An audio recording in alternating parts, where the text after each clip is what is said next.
Welcome everyone. I thought a little opening music would be nice. I found that when I was looking for royalty-free music I could use as a little intro to my podcast, and so the beginning of it I use as an intro to my podcast. But I thought it would make a nice, unusual opening chant for this today, since it's a combination. It's a Vajrayana Buddhist mantra, Om Mani Padme Hum,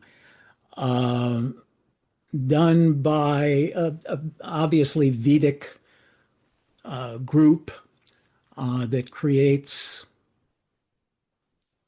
music for people in any tradition.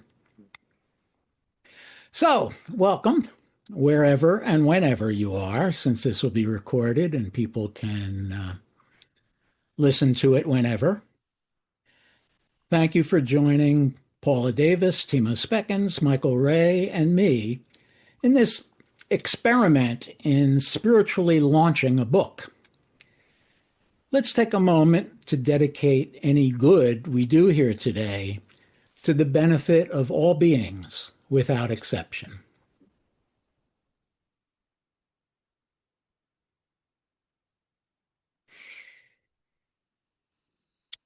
I want to say a word about a phrase that you won't find in my book because I didn't yet fully understand it. You can look for an expanded version of my book later this year with everything I've learned since finishing the book. It's all a learning process. Writing it was a learning process, and having finished it is another learning process. But the term I want to talk about is Vajra Pride. Vajra Pride, V-A-J-R-A, pride. The word Vajra, of course, in Sanskrit means diamond or thunderbolt. A diamond is incredibly strong, almost indestructible, and it's also clear and brilliant. A thunderbolt is powerful and transformative. So Vajra Pride isn't about your everyday ego feeling good about its latest accomplishment. It's about connecting with a deeper, unshakable confidence in your true nature, which in Vajrayana Buddhism is seen as inherently pure, wise, and compassionate. Buddha nature. Although I wasn't familiar with the term, I'd seen it once or twice, but I hadn't registered. And I don't even remember what it was I read recently or listened to recently where I learned, oh, that's what Vajra Pride is. Anyway, so I wasn't familiar with the term when I wrote the book, but I realized that what I tried to do in the New Middle Way is instilling Vajra Pride in all of us. If you start out learning to play a musical instrument or writing a book, certain that you'll fail, you're not going to get very far. I realized as I wrote the book that I'm encouraging readers to find their confidence in their Buddha nature, what I now understand to be Vajra Pride. Similarly, if we try to make the world better by seeing only its failures, we'll fail to make it better. Since I realize that I live in a pure land, everything I experience is beautiful. As Mingyur Rinpoche says, if we transform our minds, everything we experience is transformed. That's the idea behind this celebration, a middle way to the Pure Land. My newish friend, I stumbled earlier when I was kind of practicing this to myself, and I think it sounded like I said my Jewish friend, but actually it's my newish friend, the spiritualist and medium Paula Davis, helped me formulate the concept. And before we turn, she's going to talk for a little first about the book and have some questions for me, but and then we'll follow that up with Timo and Michael and some more meditation. But before we turn the spotlight over to Paula, let's just take a moment for the prayer known as the Four Immeasurables.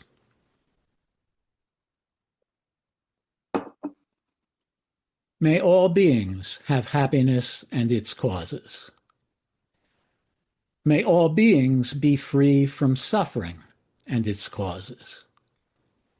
May all beings remain unseparated from a supreme joy that is beyond all sorrow. May all beings abide in equanimity, free from attachment, aversion, and bias.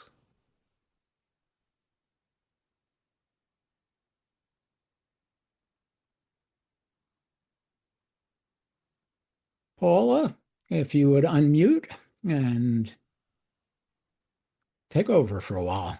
Yeah, thank you, Mel. What a wonderful introduction. Um, it brought peace and even a touch of that intelligence of your book within it, and I really appreciate that.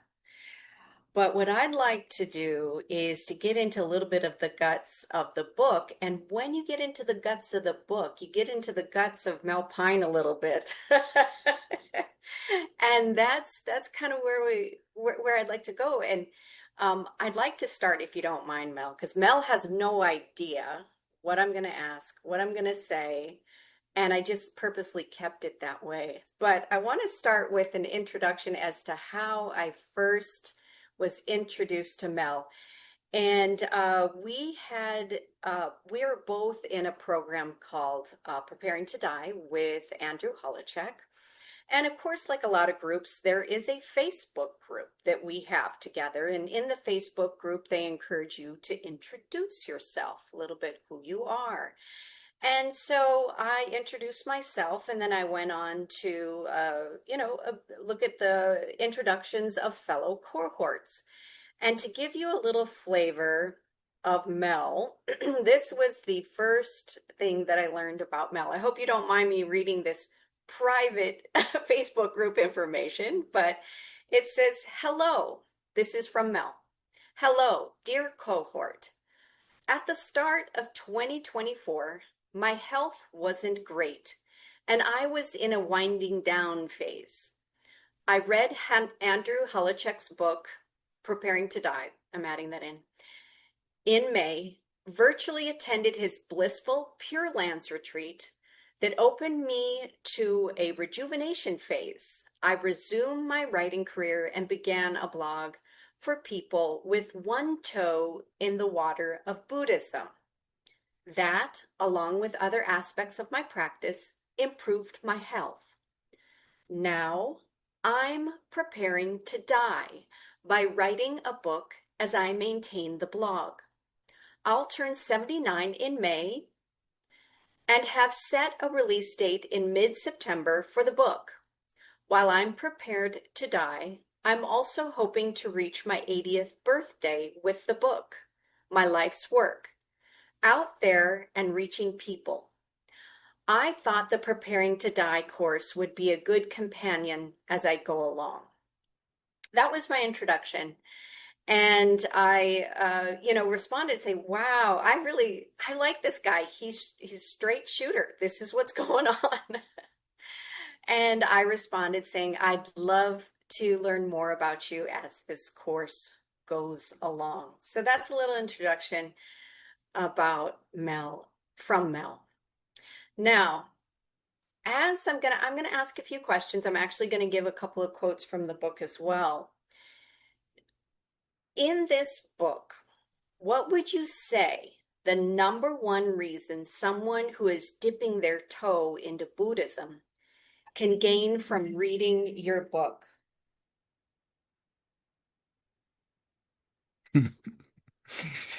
The message not to read too many books. The message that it's an experiential learning process. For me, I think I try to make clear that it's a combination of life experience and teachings.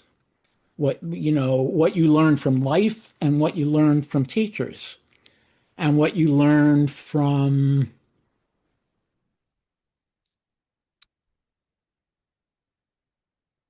the spiritual world, the heritage, the nature, the heritage, whatever heritage you feel. And it's not an intellectual process. So we use words, we use stories, I use jokes, humor, and stories about my own life. And so what I want them to take and what I'd like them to take away is you have the Buddha nature within you. Relax and let it be. Don't try to study it to death. Right. Exactly. Because what I can say personally is I was reading the book, and I've shared with you before. I work with people that have lost loved ones, and they're not in a pure land. And they're not in a pure land many, many years later. But you found through your experiences, and we'll kind of, if you don't mind, talk about a couple of them as we move forward. You found a pure land in spite of circumstances. And you would say that there's the Buddha nature in you that can get you through that process. And it's the practices of knowing that you're a Buddha that get you through those circumstantial times. To your point, people look at the circumstances today and say, wow, we're really going in a wrong direction. And you have to depend on something. What is it that you depend on as you move forward through that and in that? Yeah, I would go back a bit and just modify one word that you used. You said that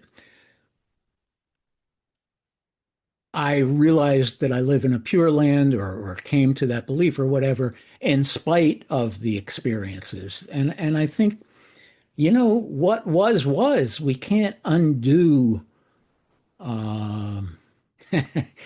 there are too many to list. But we can't undo the traumas that I and other people face in their lives. What we can do is use it all as a teaching experience. Use it all. I mean, that's to me. I guess that's another one of the lessons I'd like. I'm sorry, I'm breaking out laughing because I had the world's worst kindergarten teacher. She was obnoxiously horrible and mean and negating. And in the acknowledgments, if you buy my if you get the book or borrow somebody's or whatever and you go to the acknowledgments, I begin by thanking her because everybody is a teacher. And she taught me that the world isn't kind all the time. So I think everything we experience, everything we do, everything we hear, every person we meet is an experience for learning.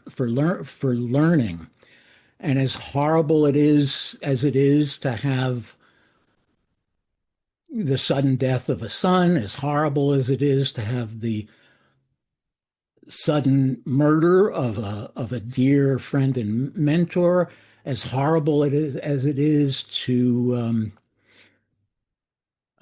learn that your cousin killed his parents, your uncle and aunt, uh,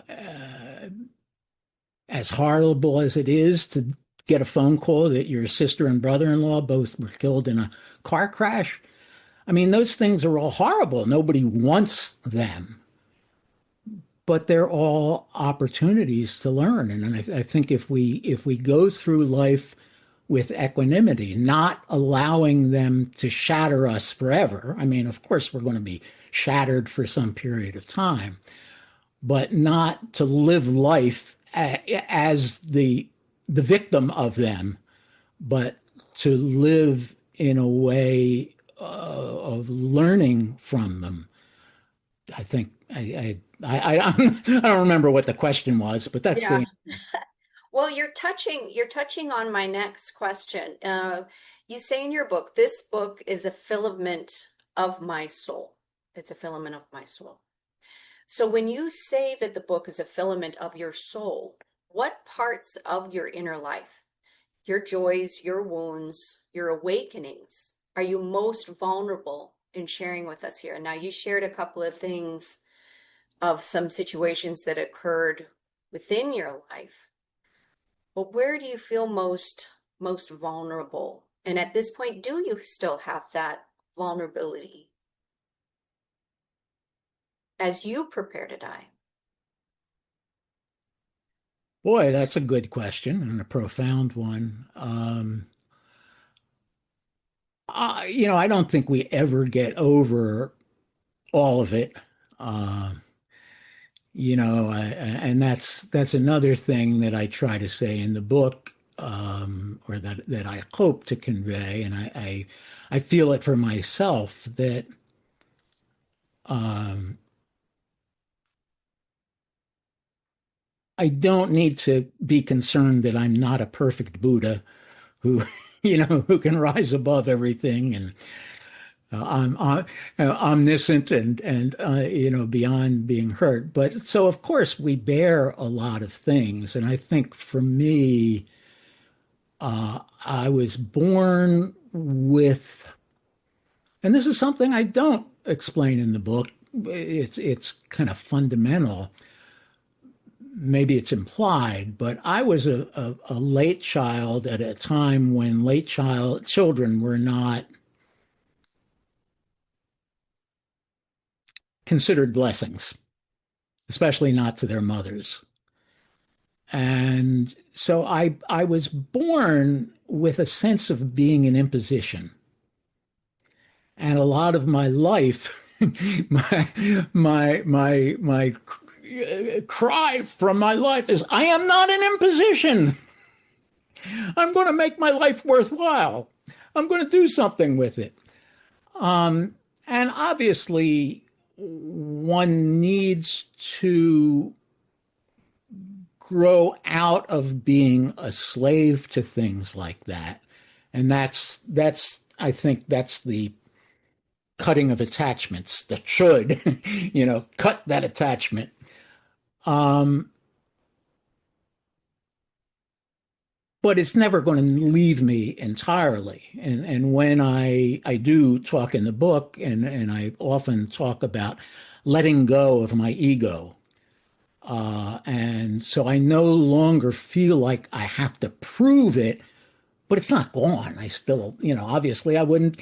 Well, again, the story that is in the book and that I've told in the blog is about my friend who's, I won't go into, I won't try to retell the whole story, but uh, Timo will know who I'm talking about. Nicole, or maybe not, but anyway, Nicole is a bodhisattva who she's a professor, a law professor who, or at least at the time that I knew her well, when we were both attending the same retreats, taught law in San Francisco 6 months a year, and then took her students to Haiti to work there for 6 months of the year. And after a retreat one time, I asked her about ego, how you separate out your ego needs from. And she looked at me and she said, if it wasn't for ego, I'd never get on a plane. Don't worry about it. So, yeah, I mean, or another way of saying it is the ego, a little bit of ego that supports a sense of self and a sense of wanting to do good is not a bad thing. Beautiful. Wonderful.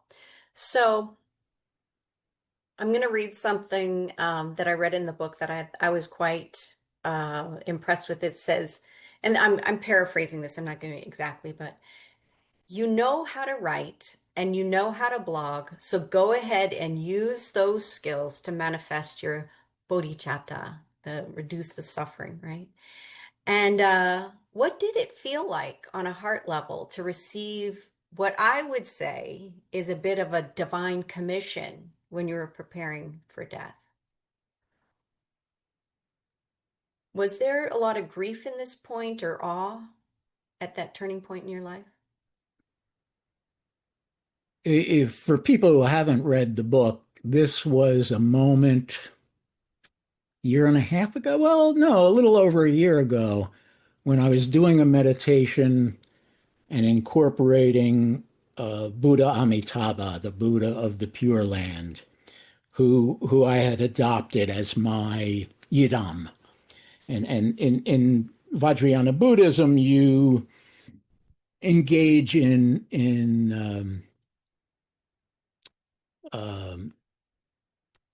guru yoga, deity yoga, where you meditate and absorb uh, your symbol of Buddhahood. Um, and it felt as, and it was at that moment that something inside of me said, shit, Mel, you know how to write, you know how to blog, you haven't been doing that, and you know you can do more to manifest your bodhicitta. And it felt like, ooh, wowie zowie. That's right. Um, and that's what I want to do. So it felt wonderful, really. I'd been sitting there going, oh, I'm old and I'm tired and I'm too weak to go fly somewhere and feed children or help earthquake victims and well, I can't do much to manifest my bodhicitta, you know, but I went, oh, yes, I can. So it was really a glorious moment for me. Yeah, and I think this is the result of that and the big gift that you can offer. So it offered, I'll have to say personally, the book really inspired me. It really did. So I'm glad you listened to the Amitabha. It's wonderful. Okay, so uh, let's reference the Buddhist hot dog joke in the book because there is a lot of humor in your book. It's funny. It's heartfelt. But it's also funny. So, with reference to the hot dog joke, you state that change comes from within. I wonder if you would share a little bit about the hot dog joke. And on a spiritual level, how has your understanding of inner change evolved through personal loss and the death of your son in particular, which is, I would say, a lot of people's biggest fear is losing a child.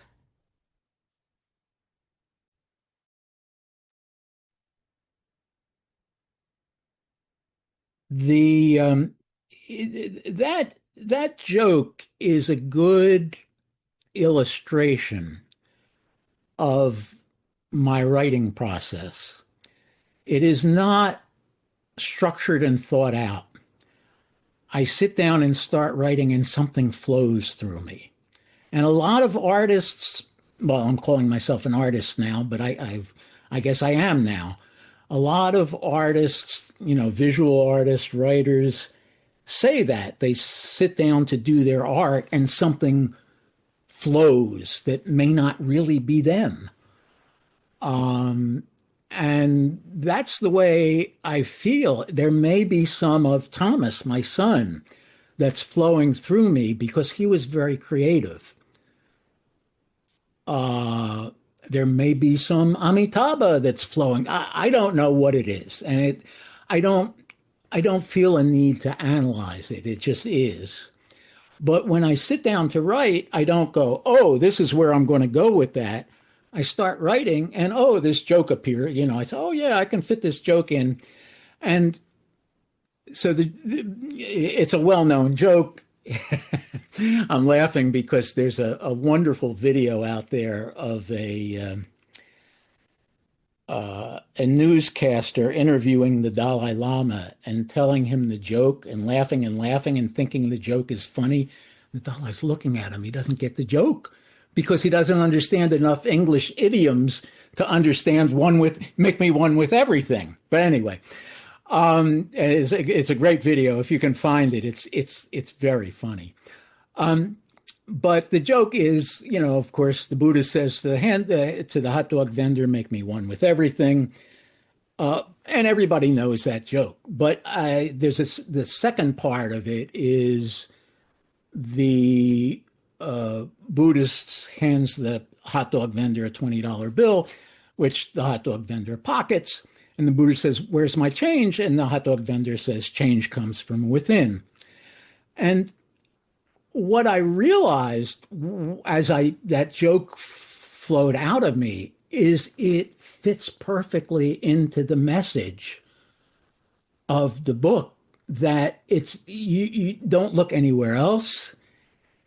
You don't have to read another book, attend another. I mean, yes, reading books, and I'm not against reading books or attending retreats, but they're not. What's key is coming to terms with what's inside and accepting and getting to know what's inside. And so the change comes from within. The change comes from recognizing and resting in your Buddha nature. That's really what brought me to Vajrayana after 20 years, 30, whatever period of time it was. I get confused about times. I guess 30 years of other forms of Buddhism. They all say, oh, yeah, you have the Buddha within and you're going to reach it in some lifetime in the future. And in my meditations, I really felt like, oh, I'm not that far from it. It's there. It's not that hard if you understand, if you get the basic messages. And then when I found Vajrayana Buddhism, that's what it's all about. The Buddha within, and learning to rest into it. It's not something you just do. I can't stop my fingers anymore, but it's not something you can just do. It takes meditation, but one can learn to find that strength, that holiness within oneself. Beautiful. So in chapter 4, acquire a peaceful spirit and thousands around you will be saved. This is a quote from Saint Seraphim of Sarov, right? And you had stated your purpose, your goal is to reduce the suffering of others. Do you ever feel the burden, like there's a certain level of burden of carrying peace for others? And on a scale of 1 to 10, being realistic, what are the chances others can achieve the peace that you have, the feeling of being in a pure land as you do? Yeah, on a scale of 1 to 10, I think it's about an 8. I mean, some people, won't get there. Uh, and it doesn't need to take 40 years that it took me, but it takes a serious commitment, um, some serious self-searching. Um, but I don't think it's difficult. It's a mindset. Um, and what was the first part of that? Do you feel the burden? Do you feel Oh, the burden. burden of Yeah. carrying that piece for others?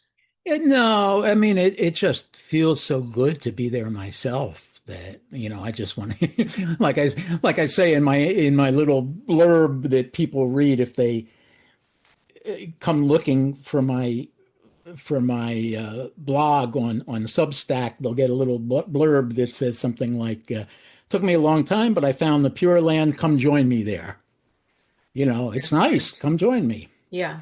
And and why don't we hold off for a while because we can return back to Q&A. Also, if any of the participants have Q&A, use the Q&A or the chat if there's anything you want to ask or raise a hand.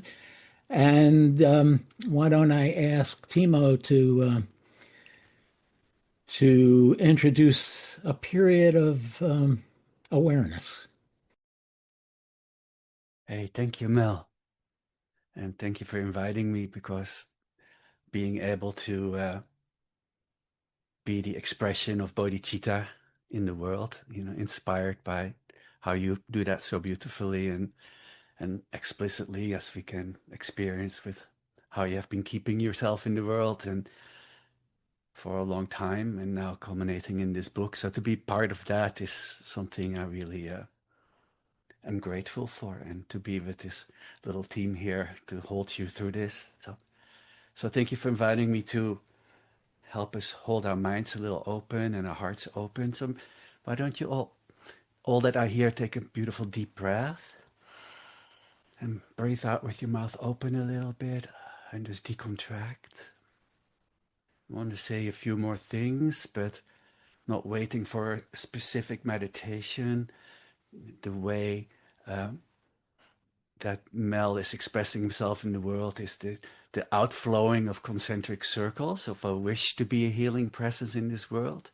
Starts by healing our own hearts and minds. So we put the oxygen mask of healing on our own face first before we just let it flow out, and we part of this healing. Yeah. So the beautiful thing is once we start opening our minds and hearts to our true essence, a good death starts right now. So please be the boundless, loving, luminous presence of timeless awareness knowingly. So boundless, because there's enough room for all these universes to arise. Loving, because our hearts and minds welcome, and timeless awareness welcomes absolutely all experience. And also it has a tendency to start expressing itself more lovingly, as we feel now how that culminated from a lifetime of tenderness in Mel's life, as this book. Yeah. And luminous, because timeless awareness shines the light of knowing on all experience and upon itself. So just feel into for a moment as a backdrop to all your thoughts, this space in which thoughts arise and dissolve. If you look kind of in between all those thoughts, feelings, emotions, and perceptions, there is this openness, and it's radiant, right? It has this existential quality. It shines with presence, with I amness. And often when the world is a bit painful, we have this feeling, I want to transcend this, get me out of here. But one of the most beautiful pointing out instructions in these traditions is, and in Vajrayana and other um, Tibetan and other Buddhist wisdom instructions is just as you are. So being that openness, which is not a blank state, just feel into that bodhicitta potentiality. There is like this shining for this wish of happiness, the wish for happiness that all beings carry, which then matures for maybe certain practices or maturity or whatever life lessons were as the wish for happiness of all beings. Yeah, that's why we're here together, to support Mel in his wish for happiness of all beings. We are so much more than the habitual arisings and expressions of our psychology and our historical traumas. Right here, right now, on our seat, shining brightly.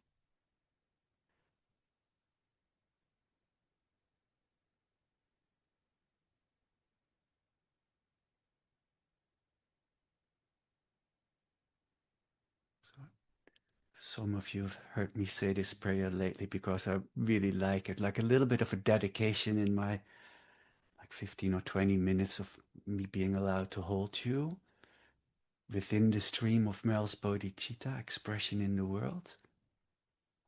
And Shantideva, who lived like 1400 years ago, said, "May I be the protector to all those without protection, a leader for those that journey, a boat, a bridge, a passage for those desiring the further shore of awakening. May the pain of every living creature be completely taken away. May I be the doctor and the medicine. May I be the nurse for all sick beings in the world until everyone is healed. Just like space and the great elements like the earth. May I always support life of all boundless creatures.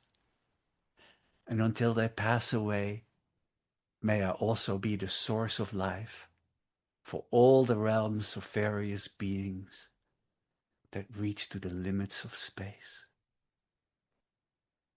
Let's take another breath together. Maybe allow your awareness to descend into your heart. And then notice it's not confined by your heart or even your anatomy. Just flow out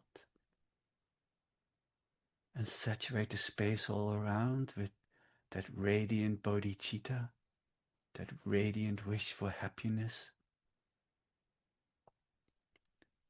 Saturate the space all around, and the space all around knowingly with the expression of all that you are in this interconnected sea of beings.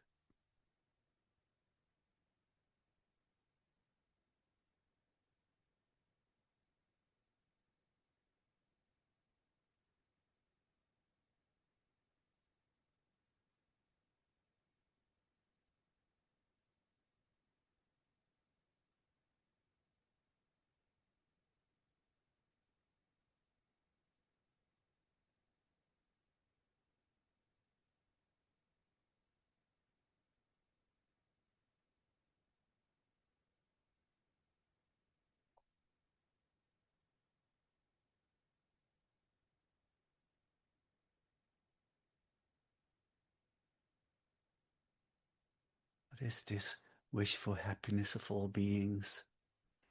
Is that we discover from holding our minds this wide open and our hearts that love, peace, and happiness are ever present in our heart. Not a gleeful, laughing state, but more an absence of lack, being complete. At the center of a tender, dynamic life.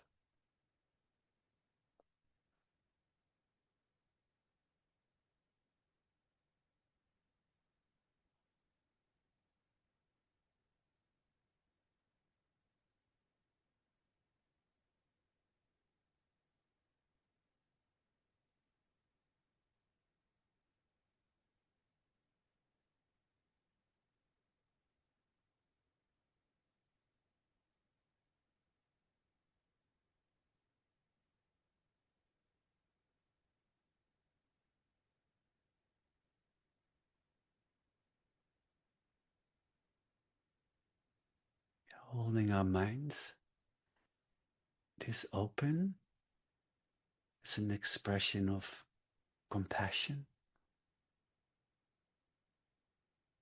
There are many types of creatures in the world that still only can express aggression or fear or both, but not love.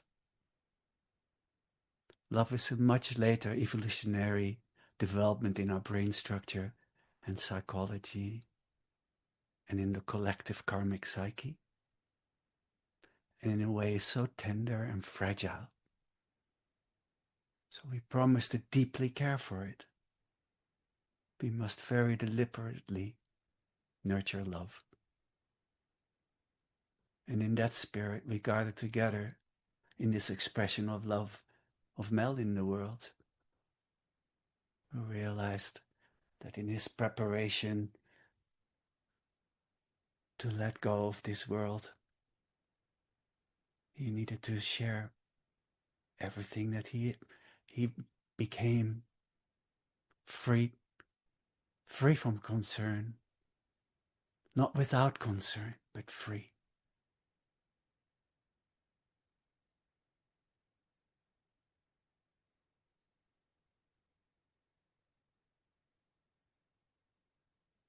So being the presence of awareness knowingly equals love. So the most profound meditation is not something we do, it is what we are.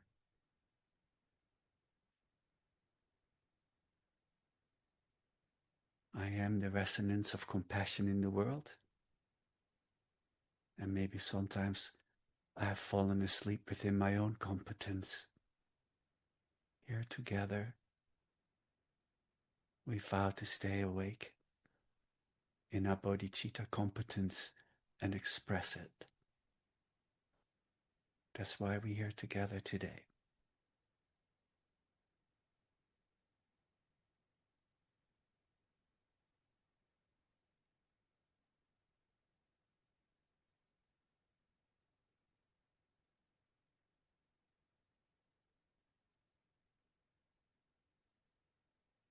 Let's take a last collective refreshing breath.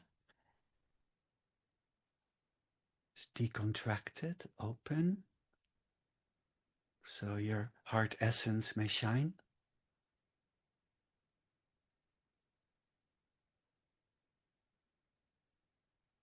Let's take this moment now, not to conclude, but to let this moment open, to let Mel's offering ripple through our own hearts, through our subtle histories and nervous system, until something quiet inside of us recognizes itself. Yeah, do you recognize your essence? All you have to do is feel the resonance in your own heart.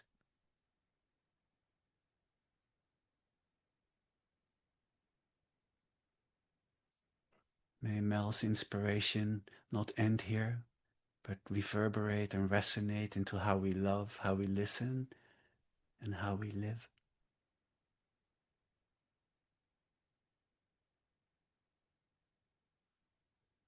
Thank you so much for allowing me to resonate this explicitly too, inspired by Mel's life force, just generating all this beauty. Thank you.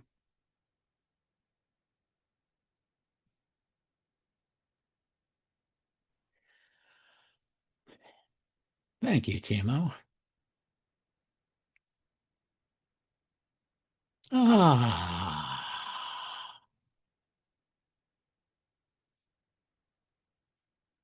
join me in a relaxing breath.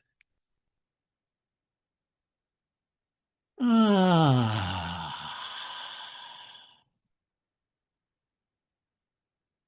without any embarrassment about making noise on the out breath. Ah,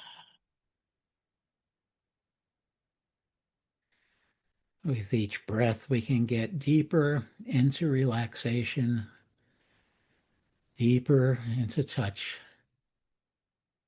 with our pure awareness. We can relax into our Buddha nature.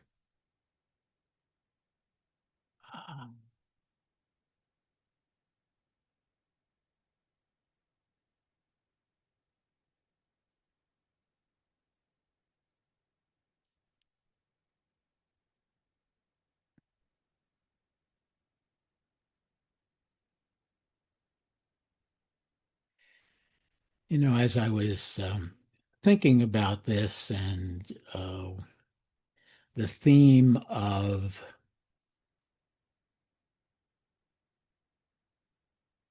a middle way to heal the world, a middle way to a pure land, of course, there are less spiritual and more material needs out there. And Paula was just talking about the quote about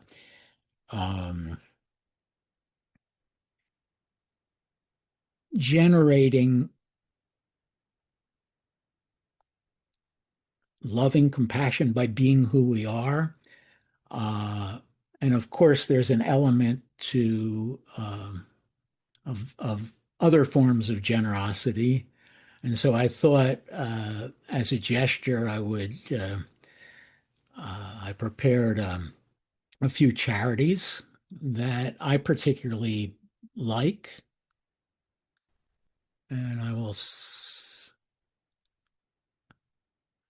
know if I just sent them or not. Here, let me try again. Yeah, I sent them. So there, a few charities there. If you are moved to contribute some dana in return to this uh, event that we did for free, those are three. One is that three? One, two, three. Oh, and then I have a more capitalistic one as the fourth. But there are three acts of generosity there that I care about. And, anybody here today can exercise some dana uh, in return or as a display of gratitude for what we each have and what we've been able to share. I had an addendum to one of my answers to Paula. And Paula, you're an excellent interviewer, but about any burden about sharing my bodhicitta, every moment of writing my blog and every moment of writing my book was inspired by that bodhicitta, that desire to help liberate others from suffering. Once the book was completed, and I had spent a lot of money on research and graphics and stuff, I began to think in terms of, yes, we're going to spread this message and make the book successful so it reaches more people, but also so it reimburses me for the money I've spent and maybe even contributes a little to the Carol and Mel Retirement Fund. So there's the note on the end there that you can also buy the book, send one as a present to friends, uh, subscribe to my blog. Um, and that's part of the complete honesty that I like to be completely open. And yes, they're. Oh, and that's the part that's maybe a little burdensome is getting a little materialistic about it, but it sort of comes with the territory, so that I don't cheat Carol out of a happy continuation of life, running out of money after I'm gone. But anyway, with that, Michael, Why don't you bring us to a little native wisdom? Right. Thank you, Mel. Thank you, Paula. And Timo, thank you. I really appreciate being here. It's been really wonderful to be with you all, and to know you, Mel, and the classes, and you leading some meditation there all this time, and your wisdom that you bring. And so I'm really uh, have so much gratitude for it becoming a manifested book, And I thank you for asking me to be here. It's really an honor. I appreciate that. And I wanted to bring a little bit of my story, a little bit of, you asked Native American. I have uh, entered the Native American way through Sufism. And I always had as a kid kind of this thought, because I grew up very Christian. Not, it's the village that I was born in was very small, maybe 300 houses, and I'm probably overextending it, and a huge church. To me, it was huge. It's really not that huge now, and people, I would walk in and people would be crying for the death of Christ, and how they're are not adequate in life, how they're not coming to, it's shame. I mean, it's really, it's a shame that was brought there. At the same time, it's a lot of tribes live there, around there. I've looked it up, and it said at least 25 tribes were in the vicinity. This is in Mexico. And so I was confused about that. And at the same time, it helped me when my mom left. My mom left to come to America because my dad had left earlier and he never came back. And so my mom took the responsibility of coming to the United States. And I cried so much when she left. It's really hard to separate from your mom. And my uncles and aunts took care of me, but they sent me off with my uncle. I remember the train gave me this little prayers, St. Michael's prayer to say daily, and they said 30 times and you're good, or 2 weeks. And man, I did it like maybe 1,000 times. I just was so scared of being away from home, and going to someplace new. Anyway, but my one of the thoughts that stuck with me as a kid, especially as I grew up in a Texas neighborhood, that people were wanting that there was only one way. I mean, very, that if you don't follow this way, then you're not gonna go to this land, this special land of heaven, or whatever one wants to call it. And I thought to myself, and there must be other ways, I mean. And then my dear relative at the grocery store where I worked went to Japan and brought back a big Buddha, and I remember it made such an impression. He goes, this is the whole side of the world that this is it, Buddha. And I'm going, the little fat guy? Yeah, that's him, And so there's just little seeds that went in there. And then I started thinking that what was really important is, and my mom taught me that, is how you treat people and how people treat you, and that, are they compassionate, are they kind or generosity? Forget about tradition or religion or whatever. How are they being with you? How are they being with their friends? And how are they being with other people? And so that's kind of what brought me to Sufism. and Sufism one of the things that attracted me to them is that they honored all traditions, and so I was home. It's and they brought Native American to do a workshop and to teach us about Native American ways. The Sufis also had an order called the Surat order, which is the farmer taking care of the land, And so I was really enjoyed that. And in that workshop, they brought this man named Beautiful Painted Arrow. uh, and he taught ceremonies, so he took us through ceremonies. And what I loved about him is he took us, the first ceremony early in the morning is to bring up the sun. And so he did a song and drumming, and he said, this is the way I was taught. And then I was led to a song. So this is my song, and you can bring up the sun with your own song, And I thought, yes,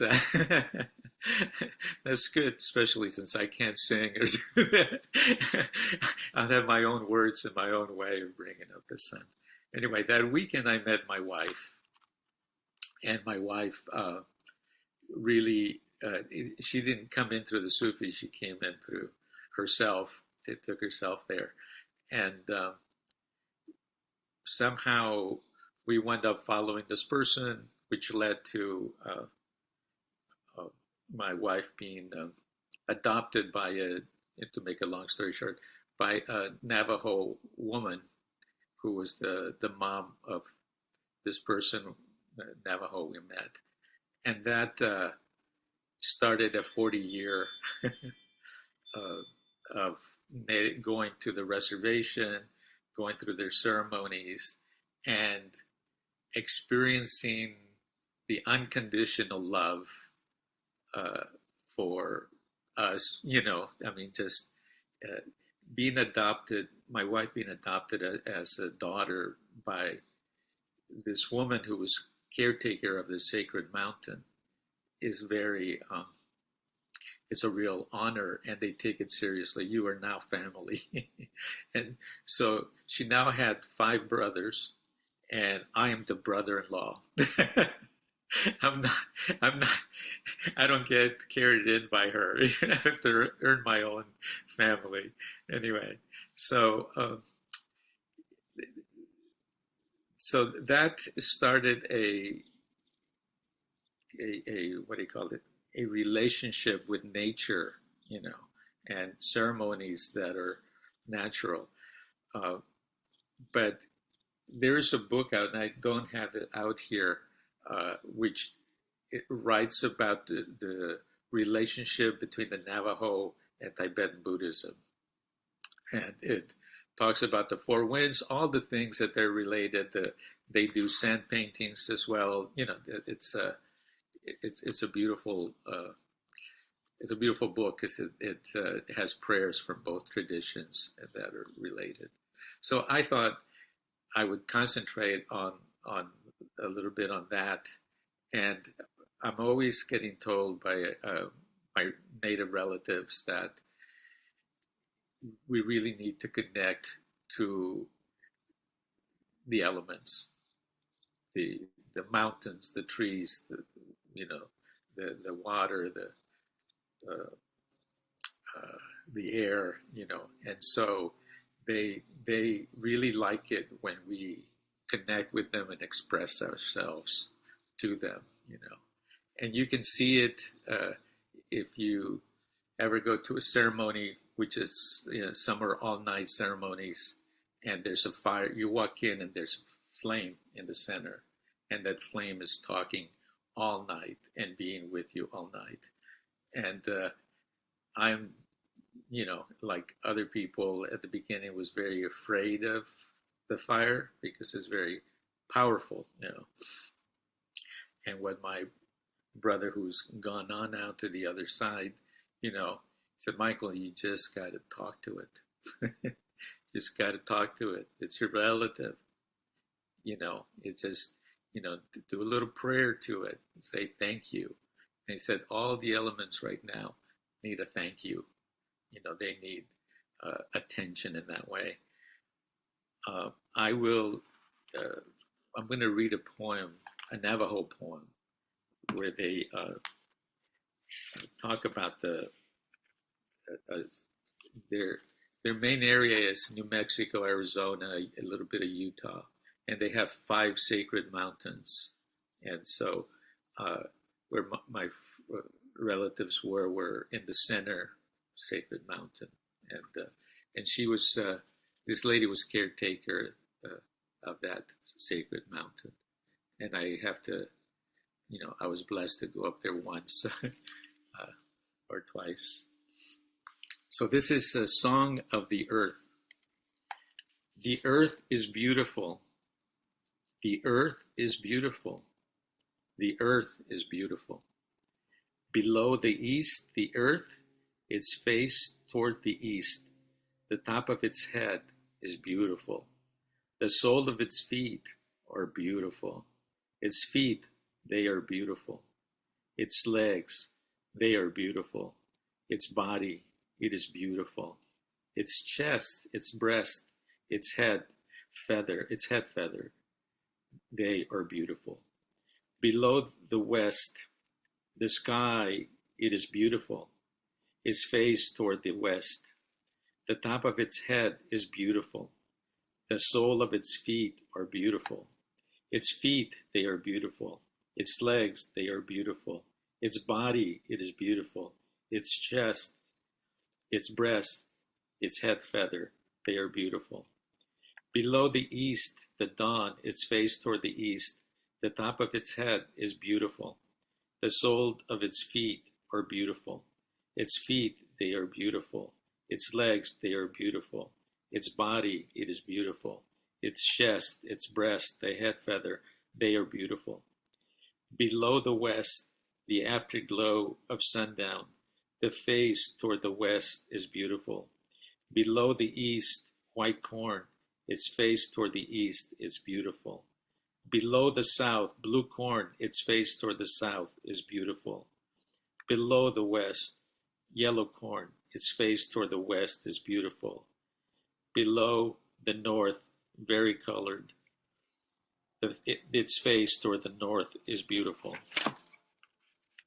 Below the east, Saharai, its face toward the east is beautiful. Below the west, Bahe Yoshoni, its face toward the west is beautiful. Below the east, corn pollen, its face toward the east is beautiful. Below the west, the corn beetle, its face toward the west is beautiful. The earth is beautiful. The earth is beautiful. The earth is beautiful. I have the 5 elements here, and I'm going to do a little combination Sufi practice that it's a starting practice with the Sufis for every day, taking in the 5 elements. So we always start with the earth, and I myself brought a rock with lots of little rocks in it to represent the earth, and as well as my own personal little stone that somebody gave me, and the earth breath is in through our nose and out through our nose, and we have beautiful mountains behind Mel and Paula, so we can imagine any place that will connect us and ground us to Mother Earth. In through our nose, out through our nose.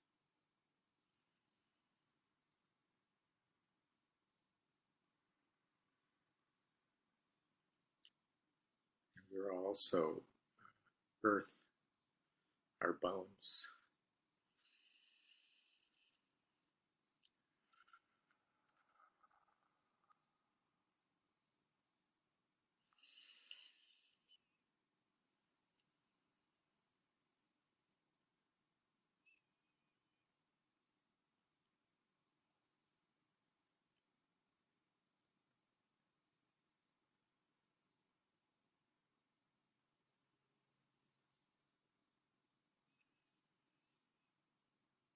The earth provides stability, groundedness.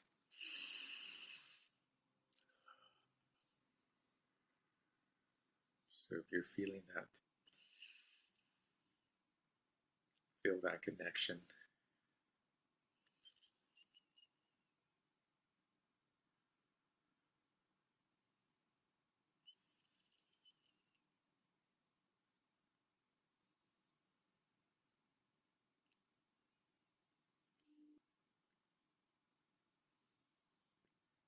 In Tibetan Buddhism, these elements are also used for healing as well.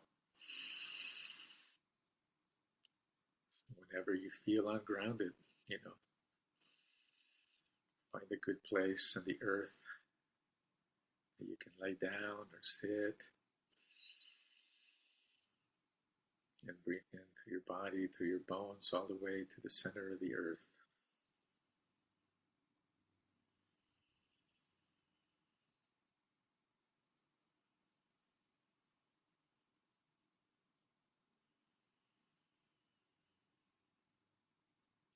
Feel that solidness throughout your body.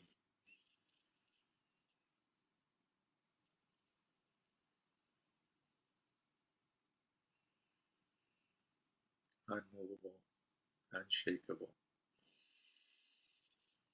totally present.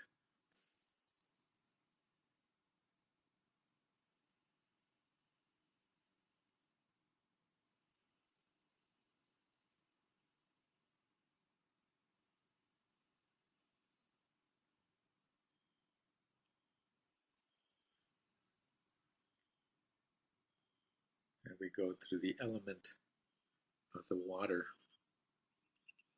Give, again, thanks to the water. And in through our nose, and out through our mouth.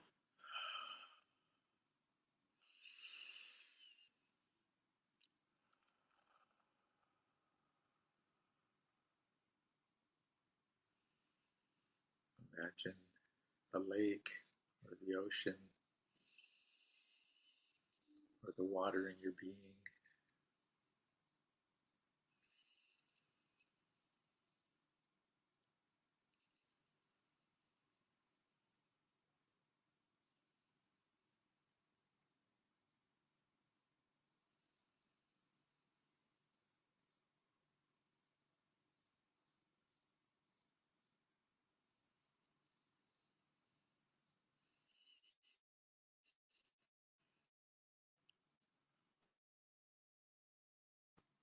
In through your nose, out through your mouth.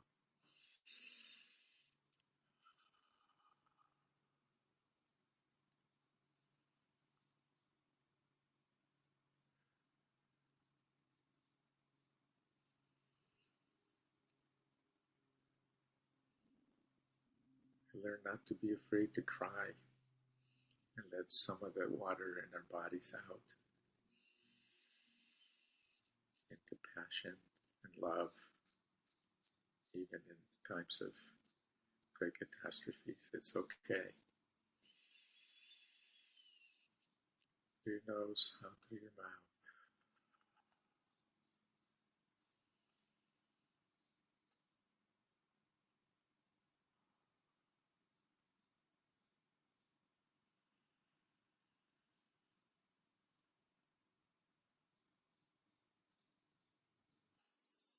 Peaceful, flowing.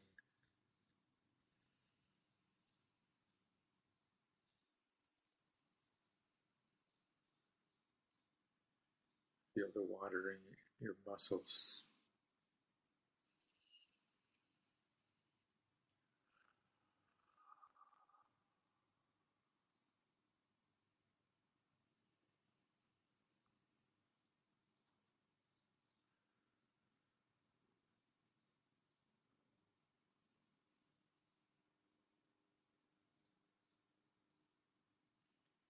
Move there to fire energy, our blood, our heart, in through our mouth and out through our mouth. Sorry, in through our mouth, out through our nose.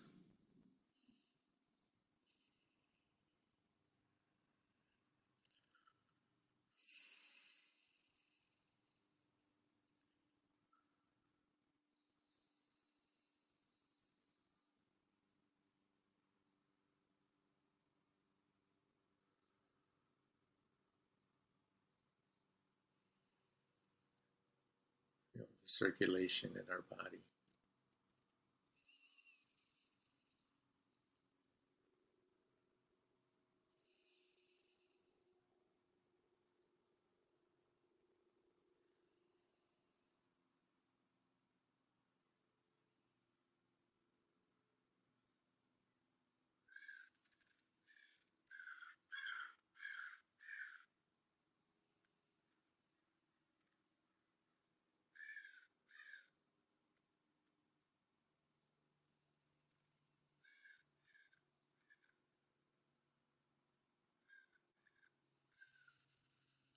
Feel the warmth and fire in our hearts,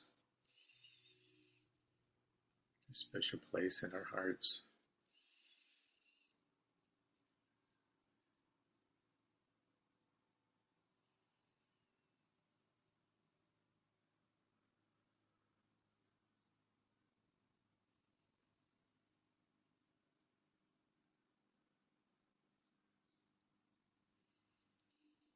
Allow that warmth and heat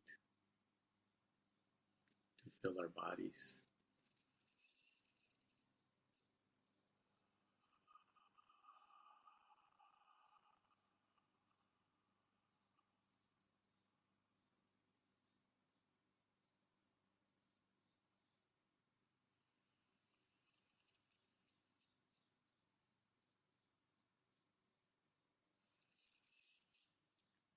We move to air,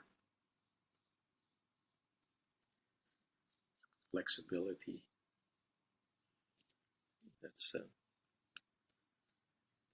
through our mouth and out through our mouth.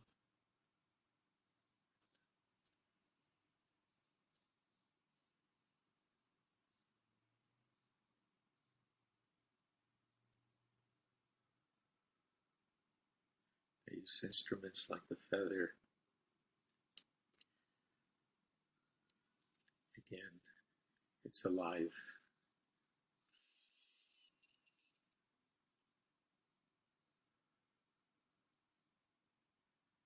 Feel that air going through our whole being.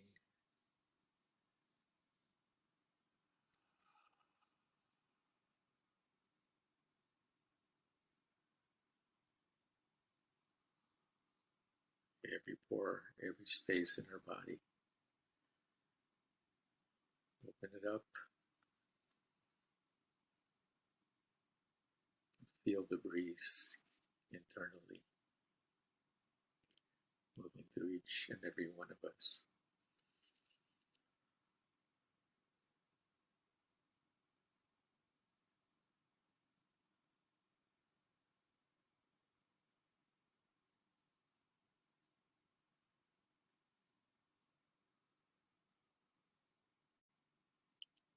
We come back to our natural breath, but just a little deeper. And some traditions, this is the ether breath, just the normal breath, but just a little deeper, like a normal breath.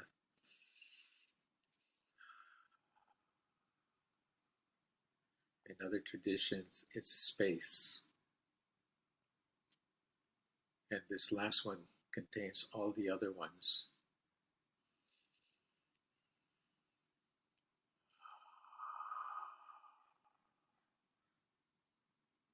So feel, experience that emptiness, that space where we all connect.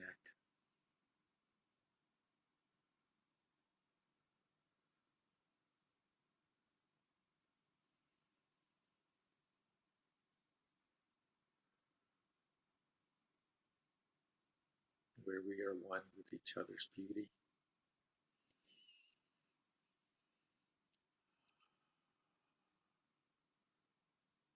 each other's heart.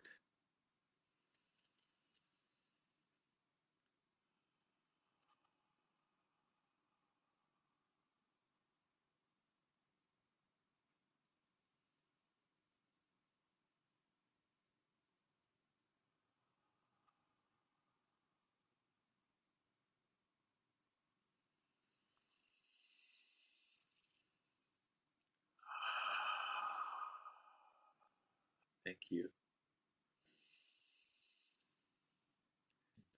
My wish is that you feel more connected as you walk out on this earth. Feel the beauty of all living things. I was inspired by this leaf I found in my backyard speaking to me about today. So thank you. Thank you, Mel.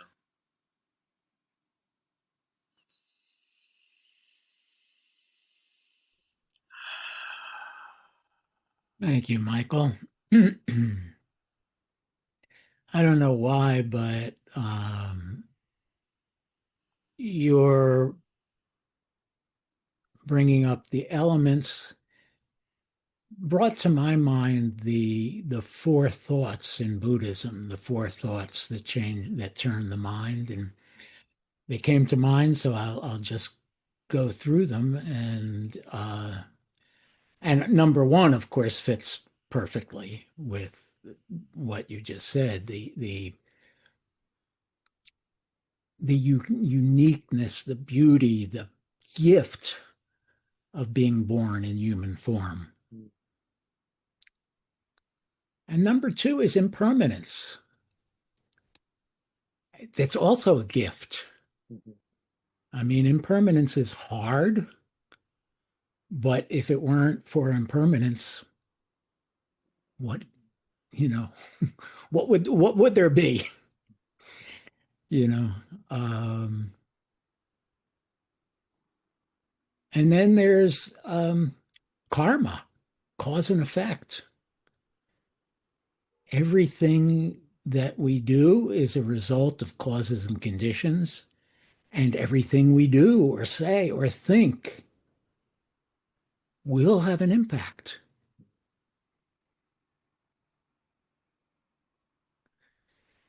And finally, samsara. It seems odd to include the cycle of suffering. But again, if it weren't for suffering, how would we know happiness?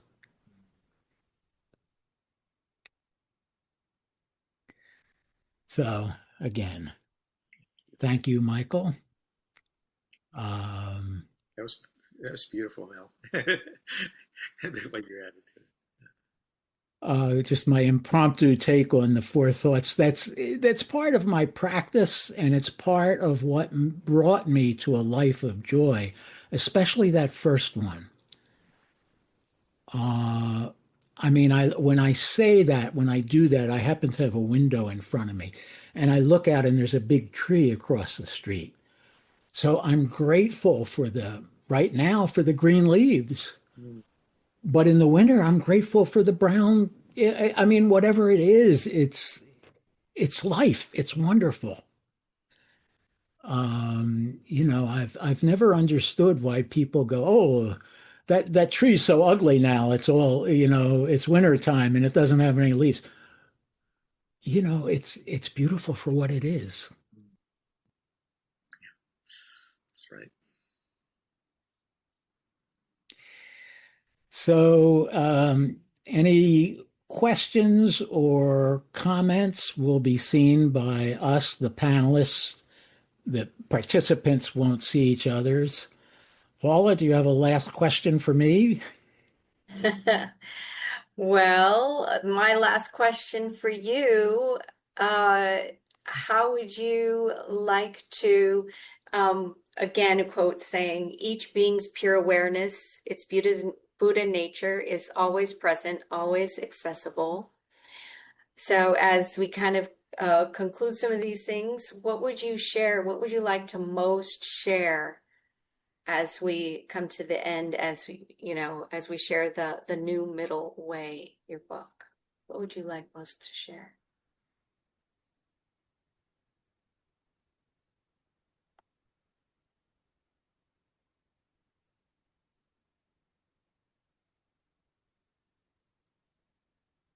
You somewhere earlier on, you talked about that phrase, filament of my soul. that the book is a filament of my soul, and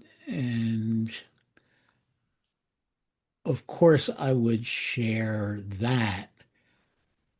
But again, the soul is a kind of a weird concept in Buddhism. Technically speaking, we don't like to talk about a soul because the Buddha kind of thought about Atman as was the idea of a soul at the time, and he didn't buy into Atman. But it doesn't mean we don't have a pure Buddha nature. Uh, and that's the soul that I'm referring to. And what I would like to share is for everybody to know that that's here and present in each of us. It's been compared to a pure lake, and we each have our little cupful of that pure water from that lake. So, in a sense, we all we share the same essence, but we don't all have the same essence. We all have our cup of shared water. I hope I've expressed that well, but it's the Buddha nature is something we all share, but we don't have the same Buddha nature. We all share our cup of Buddha nature. Beautiful. And as traditional in Vajrayana Buddhism, why don't we dedicate any merit Mm-hmm. we may have gained or generated to the benefit of all? May you all be well and happy.